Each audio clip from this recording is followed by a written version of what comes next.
ఈనాటి మన వీడియోలో సోమవతి అమావాస్య గురించి తెలుసుకుందాం. దాదాపుగా 3 సంవత్సరాలకు ఒకసారి ఇటువంటి సోమవతి అమావాస్య అనేది వస్తుంది.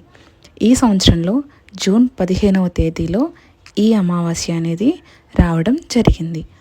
ఆ రోజు మనం తప్పక పాటించవలసిన నియమాలు ఏంటి అనేవి ఈ వీడియోలో తెలుసుకుందాం. వీడియో ఎండ్ వరకు అయితే చూసేయండి. ముందుగా జూన్ 15వ తేదీన వచ్చే సోమవతి అమావాస్య ఎందుకు ప్రత్యేక రోజు అంటే, ఒకటి అమావాస్య చీకటి చంద్రుడు అమావాస్య అనేది జీవులు పితృదేవతలు మధ్యనున్న ఆవరణం పడచబడే కాలం అని భావిస్తారు. ఈ రోజున మన సమర్పణలను స్వీకరించేందుకు పితృదేవతలు సమీపిస్తారు. మనసు అత్యంత నిశ్చలంగా ఉంటుంది. రెండవది సోమవారం అంటే శివుడి రోజుగా మనం భావిస్తాం. సోమ అంటే చంద్రుడు. శివుడు తన జటాజూటంలో చంద్రుణ్ణి ధరిస్తాడు. అమావాస్య సోమవారంలో పడినప్పుడు చంద్రశక్తి శివకృపతో కలుస్తుంది. దానినే సోమవతి అమావాస్య అంటారు. ఇది అత్యంత అరుదైన యోగంగా చెప్పుకోవచ్చు.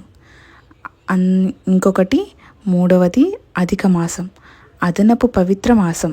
దాదాపు 3 ఏళ్లకు ఒకసారి హిందూ పంచాంగంలో ఒక అదనపు చాంద్రమాసం చేరుతుంది. దీనినే అధిక మాసం లేదా పురుషోత్తమ మాసం అంటారు. ఇది శ్రీ మహావిష్ణువుకు అంకితమైన మాసం. ఈ మాసంలో చేసే ప్రతి ప్రార్థన, జపం, దానం అనేక రెట్లు ఫలితాన్ని ఇస్తుంది. ఈ 3 ఒకే రోజున కలిస్తే దివ్యలోకమే భిన్నంగా ఆలకిస్తుంది. అంటే ఒకే రోజున 3 అరుదైన సంయోగాలు కలుస్తాయి. హిందూ సంప్రదాయంలో ఈరోజు అత్యంత పవిత్రమైనదిగా భావిస్తారు. ఈ రోజున పితృదేవతల ఆరాధన, దానం, జపం, ఉపవాసం చేయడం విశేష ఫలితాలను ఇస్తుందని శాస్త్రాలు చెబుతున్నాయి. సోమవతి అమావాస్య యొక్క ప్రాముఖ్యత. ఈ రోజున పవిత్ర నదుల్లో స్నానం చేస్తే పాపాలు నశిస్తాయని నమ్మకం. పితృదేవతలకు తర్పణం, పిండ ప్రదానం చేయడం వల్ల వారి ఆశీస్సులు లభిస్తాయి. పరమశివునికి అభిషేకం, బిల్వార్చన చేయడం ద్వారా శివానుగ్రహం పొందవచ్చు. వివాహిత స్త్రీలు భర్త ఆయురారోగ్యాల కోసం వ్రతమాచరిస్తారు. రావి చెట్టుకి 108 ప్రదక్షిణలు చేసి ప్రార్థించడం విశేష ఫలప్రదంగా భావిస్తారు. వీటిలో ఏ ఒక్కటి అయినా శ్రద్ధగా చేస్తే చాలు. పవిత్ర స్నానం చేయండి. సూర్యోదయానికి ముందుగా స్నానం చేయండి. గంగాజలం కలిపిన స్నానం చేయలేమనుకుంటే ఒక పవిత్ర నదిని మనసులో స్మరిస్తూ చేయొచ్చు. పితృదేవతలకు తర్పణం చేయండి. దక్షిణ దిశగా నిలబడి తైలం కలిపిన నీటిని అర్పించినా సరిపోతుంది. పితృదేవతలను స్మరించి వారి ఆశీర్వాదం కోరండి. పూజారి అవసరం ఉండదు. మూడవది 3 దానాలు చేయండి. ఆహారం, వస్త్రం, నీరు.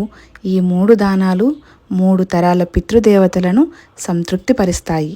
అలాగే శివుని దగ్గర దీపం వెలిగించండి. సాయంత్రం శివలింగంపై నీరు అర్పించండి. ఓం నమః శివాయ అనే మంత్రాన్ని 108 సార్లు జపించండి. సూర్యాస్తమయం తర్వాత మౌనవ్రతం పాటించండి. ఈ రోజున మౌనం పాటించడం పాత కర్మ బంధాలను మార్చుతుంది.